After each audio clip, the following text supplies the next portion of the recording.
Um, we have, as you said, a real sort of crunch Premier League match. They all are, aren't they? Coming up after that next weekend against Crystal Palace. And I wouldn't mind just having a quick look with you at how Palace have been getting on, just to get an idea of what you think we can expect from them. So we'll just see if we can just share that screen with everybody so they can see the most recent results for Palace. And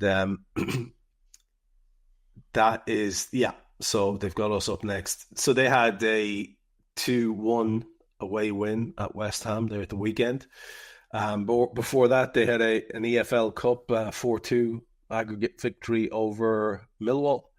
A 0-0 with Sunderland in the Premier League before that. A 3-0 away win at Villa before that. And I think the first game, no, two more Premier League games in there as well. They had a 1-1 with Forest and a 0-0 with Chelsea. It's not a bad start at all, and there's been an awful lot of talk about Crystal Palace because obviously with the transfer window stuff, Jan, we had sort of overly intimate knowledge of what's going on at that club and with their manager and all the rest of it. And in the most recent game against West Ham, which they did win at West Ham 2-1, we have a look at the team there. They went pretty strong with Henderson. They had a back three nominally, according to this, of Guehi, Richards and Lacroix. They had Will Hughes and Wharton in the middle with Mitchell and Munoz either side. And then Pino and Kamada either side of Mateta in attack. It's there's some good footballers there. I think we all know that. They can call on the likes of Jefferson Lerma, which they did in the last game, Eddie Nketiah. Justin Devaney came on as well. They have Nathaniel Klein, who will know. Canvot is the new guy there. Sosa, Matthews, Cardenas, and a few others. It's not a bad squad, Jan. And there was an awful lot of talk, wasn't there, about Oliver Glasner and his reluctance to see Guehi leave because, they have had a couple of departures. But they seem to be an ambitious club, man. And they seem to have, I think, the makings there of a squad that can maybe fulfill that ambition. What's your thoughts on Palace under Glasner? Well, obviously they're in Europe this year, which is quite a big thing for them, and that maybe is their dream. So as ambitious as they are, you also still see that when the big clubs come calling. Esse's gone to Arsenal 12 months ago, Lisi went to Bayern Munich, whatever. So the big clubs come calling, they are still forced to let him go. But there's no doubt that Ruben Amorim at Manchester United wants to play 3-4-2-1. So it doesn't work. But this guy, Oliver Glasner, plays the system 3-4-2-1, and it works perfectly for them. Having said all of that, they are having a little bit of an attack problem this season, I think, with Esse going and Ismail Sarr being injured. I think he might be fit for the game at the weekend. So they're having a little bit of a problem. But the organisation, further back, is outstanding. The three centre-halves do really, really well. Two excellent wing-backs. And, of course, Wharton, who was back for this game against West Ham in midfield. So they've got some really good players. Whether they've got enough going forward, I mean, you read out the results there, isn't it? 0-0 with Chelsea. Didn't quite have enough to beat Chelsea, but plenty of organisation, good enough defensively to keep it at arm's length, isn't it? So it's a plus, Trevor. I didn't even know this, but they're unbeaten in 17 games. So, that's some achievement, that. Crystal Palace, that's obviously including going to Anfield last game of the season, playing Manchester City in the FA Cup final. I don't know whether they've involved the Community Shield against Liverpool as well. So, but that's some achievement, that 17 games unbeaten. It is, and there's a very, very high opinion of Glasner in the game, it seems, Jan. You would talk to people on the regular who are sort of within the circles that might know him or know of him or know something about him, and is that opinion or sort of impression that I'm getting that he is highly rated within the game by people who actually are in it? Is that accurate? So whenever you see a picture of the chairman of Crystal Palace, the guy who's just right next to him, I speak to him on a regular basis. So I know a fair bit. They absolutely love him. Apart from him being very tactically astute, he's also tough. There's no messing about. This is your job. This is your role. This is how we play. Hence the reason that he built up all that credit in the bank. That when Guehi was on his way to Liverpool, he went in and said, I'm not sanctioning this move. He has to stay here. They are worried, and again, after all day Crystal Palace, they are worried that they won't be able to. They are thinking that this might be his last season at Crystal Palace before he finds another job somewhere. But he's very, very highly rated within the game. He's got a good way of communicating. There's no nonsense with him. You ask him a question, he answers the question. You ask him something about the game, he answers. There's no nonsense. This is the way we play, and I guess that would be the same way he communicates with his players. Yeah. That is how he comes across, actually, in his interviews as well. Just a Liverpool-centric question about this before we get your predictions to wrap up the show.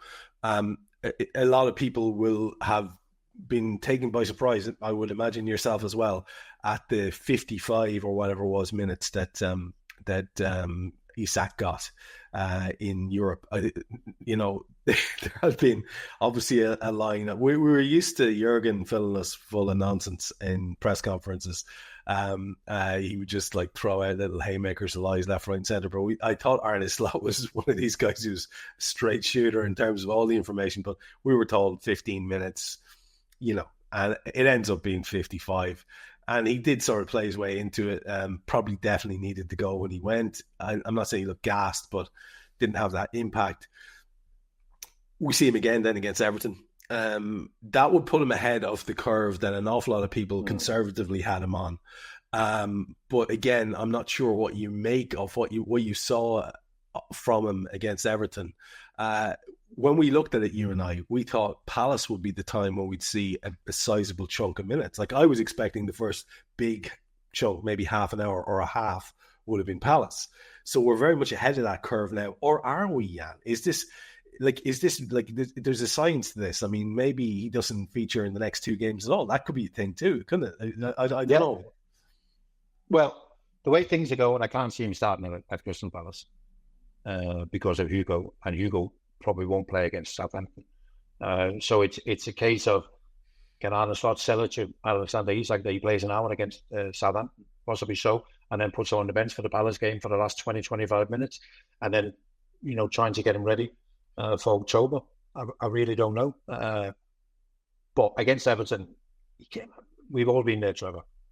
If you're not with the rest of them in terms of pre-season, game 1, game 2, game 3, and then you come in after an interrupted pre-season, your first game is okay, but your second game is, and also because it's so quick after the first game, isn't it? And your second game is just heavy legged, and you look like you can't play football. You look like you can't control your legs. We've all been there. You come back after injury and you look $1 million in your first game, and the second game is like you're Bambi on ice. And I guess he would have felt a bit like that. He would have felt really, really tired. And that's the reason that he came on against Everton, but we didn't really see anything of him, did he? So the interesting bit, I'm more likely to think that he gets an hour against Southampton, and then he's back on the bench for the Palace game. And then, of course, we've got the Galatasaray and the Chelsea game to take from there. But the great thing, Trevor, there's no rush, is it? I mean, how many managers have that privilege of having a £125 million plus striker, and you're in no rush to make him available? You're in no rush to play it. We don't want to force anything. Take your time, so not a problem. Is it any wonder that Liverpool are so disliked at the moment? When we have a situation like that, it's bound to just spark envy in rival fans.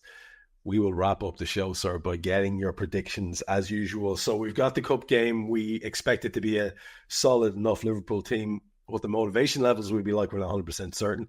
And we know we have to keep going strong in the Premier League. How do you see these two games going?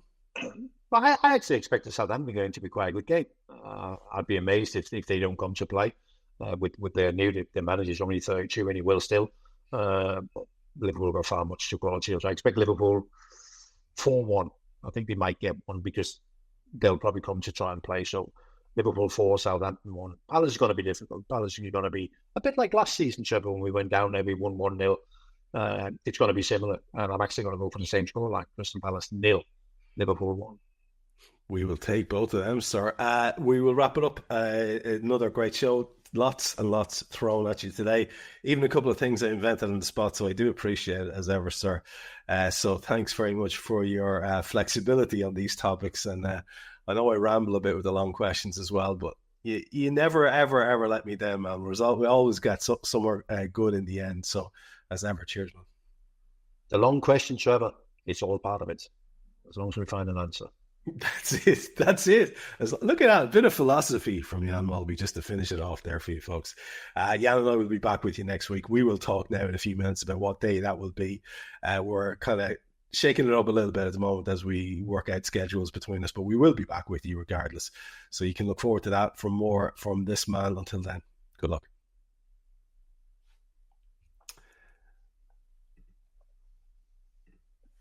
Super.